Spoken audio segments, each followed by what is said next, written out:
There's one thing we all have in common as human beings, all of us everywhere, it doesn't matter who you are. We can only take so much, can't we? And then sooner or later, pop, we snap.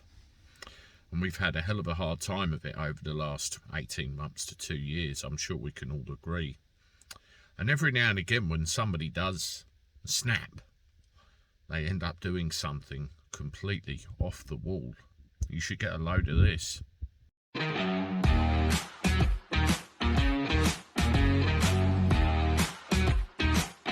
How do everyone? Welcome back to the channel for a Tuesday. Hope you're doing all right. I'm not too bad, getting near Christmas, getting all the preps done, and I hope you are too. Well, as I brought you a little earlier, it's not all rosy for a lot of families at this time of year, and some have problems, and we can all send them our best wishes, you know, at this time of year. I want to introduce you to somebody right now. Have a look at this picture. This is 69-year-old David Hucka, a retired police officer. He was actually a firearms officer for the City of London and also a firearms instructor as well, and enjoyed nothing more than teaching that subject. And also he held a gun license and often went shooting, and actually owned a shotgun himself. Now, you'd think under normal circumstances, retired police officer enjoying retirement and all the rest of it, but that picture I actually showed you was a police mugshot.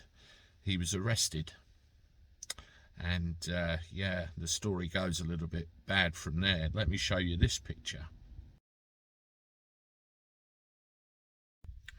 The guy to the right is Robert Williamson, Mr. Hucka's future son-in-law. He was engaged to Mr. Hucka's daughter.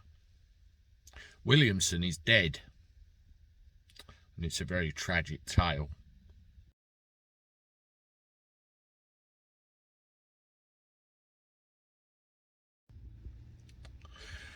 Yeah, Hucka's daughter actually bought his house from him so he could continue living there after being divorced himself.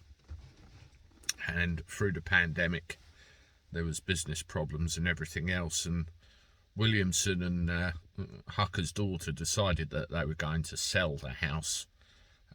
Obviously, case of making ends meet. From what I read, they've got into big difficulty, and Hucka went absolutely mad at this. He, you know, it was his forever home. He lived in it for years, and he obviously didn't want to go. He got his shotgun, aimed it at Mr. Williamson, and shot him straight in the chest. Mr. Williamson somehow got on the phone and dialed 999 and told them what was going on, but it was too late. 16 seconds later, there was another shotgun sound. Mr. Williamson was dead. He was shot twice at point-blank range by Hucka in what amounted to a fit of rage because his forever home was going to be sold. Hucka has now been sentenced to life in prison with a minimum term of 26 years inside for what he has done.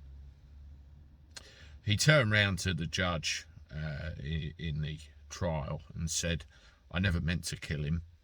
I just wanted to point the gun in the air, let it off a couple of times and scare him into capitulation. But with the phone evidence, he didn't realise the whole thing was on phone and they could hear everything. And other mitigating circumstances, the judge said it was more than obvious you knew what you were doing, and sentenced him to the lengthy amount of time in prison that he's got. I'm not excusing this for 1 second, but I blame our situation over the last couple of years for this. Yet again, somebody has been pushed too far and snapped. There's no excuse for cold-blooded murder, and he has got to do the time. No two ways about it. But yet again, another story of a family torn apart by what we're forced to live through. I feel so sorry for Hucka's daughter, because not only has she lost her fiance shot dead, but she's also lost her father too. And what must she be feeling right now?